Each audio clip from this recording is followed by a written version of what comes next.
ये तुम्हारी सास थी, बहुत नेक और भली, लेकिन थोड़ी गुस्सैल थी। गुस्सा आने पर सब तहस नहस कर देती थी। पर अब ये इस दुनिया में नहीं है। हाँ संगीता, माँ होती तो तुम इनकी कोई बात टाल नहीं सकती थी, वरना तो माँ घर में भूचाल ले आती। संगीता मन में खुश होती है कि अच्छा है कि ऐसी औरत अब इस घर में नहीं है। लेकिन दिखावे के लिए वो जैसे ही सास की फोटो के सामने हाथ जोड़कर खड़ी होती है, ये क्या? सास उसे देखकर मुस्कुराने लगी। संगीता आंखों को मलकर एक बार फिर से देखती है, लेकिन फिर सास के चेहरे का भाव, भंगिमा यानी एक्सप्रेशन बिल्कुल बदले होते हैं। वो अपने पति और ससुर को कहती है, माँ की तस्वीर तो स्माइल कर रही है। ना ना बेटी, ये कैसे संभव है? जरूर तुम्हें कोई गलती हुई होगी। ऐसा कैसे हो सकता है? लगता है तुम शादी की सारी फॉर्मेलिटी करते करते थक गई हो। तुम्हें आराम की जरूरत है संगीता। खैर, सारे संगीता की बात को इग्नोर कर कमरे में चले जाते हैं। वैसे सास की फोटो पर एक्सप्रेशन एक के बाद एक बदलते ही रहते हैं। सुबह होती है। पति और ससुर को काम पर भेजकर संगीता कमरे की सफाई करने में लग जाती है कि तभी उसे आवाज आती है, टेबल ठीक से साफ करो। ऐसे भी कोई टेबल साफ करता है? इससे अच्छा तो ये गंदा ही था। किसी औरत की आवाज सुन संगीता दंग रह जाती है और सोचने लगती है कि आवाज कहाँ से आई। आवाज को नजरअंदाज कर वो फिर से अपना काम करना शुरू करती है, लेकिन इस बार तो आवाज बिल्कुल उसके कान के पास से आती है। मेरा घर है ये।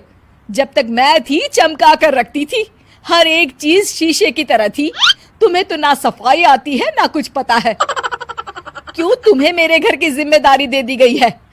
पता नहीं तुम में मेरे बेटे को क्या दिखाई दिया। मैं होती तो एक से बढ़कर एक लड़कियों की लाइन लगा देती।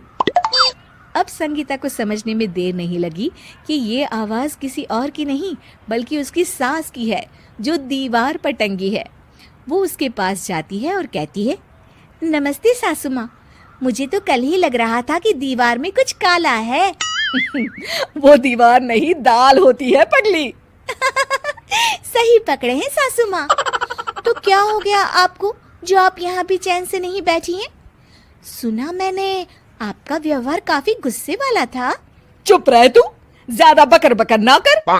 घर का काम करना तो आता नहीं, आई है मुझसे बहस करने। हाँ देखिए सासू माँ, मैं आपसे साफ साफ कह देती हूँ, मुझसे पंगा लेने की कोशिश मत करिएगा। तभी पीछे से संगीता का पति आता है। अरे संगीता, किससे बात कर रही हो? कौन है वहाँ? संगीता की सास की फोटो फिर से पहले जैसी हो जाती है। आपकी माँ से कह रही थी कि मुझे काम करना आता। अरे संगीता, माना सास के ताने हर बहू को अच्छे लगते हैं, लेकिन यहाँ तो माँ है ही नहीं। तुम तो फोटो से ही तुम भी लाजवाब हो संगीता। किसी को विश्वास नहीं होता कि संगीता अपनी मरी हुई सास की फोटो से बात करती है। वहीं आए दिन संगीता की सास संगीता को किसी न किसी बात पर आते जाते ताने देती। संगीता को भी अब सास के तानों और उनसे बात करने की आदत हो गई। वो कभी खानदान की कहानी तो कभी तीज त्योहार कैसे मनाए या किसी व्यंजन की रेसिपी सास से ही पूछती। सारा दिन घर में अकेली संगीता की सास अब उसके लिए तानों के साथ पक्की साथी की तरह भी रहने लगी थी, जो किसी और को नहीं बल्कि संगीता को ही सुनाई देती। तो देखा आपने, सास बहू का रिश्ता हर रिश्ते से ऊपर होता है, फिर चाहे वो खट्टा हो या मीठा।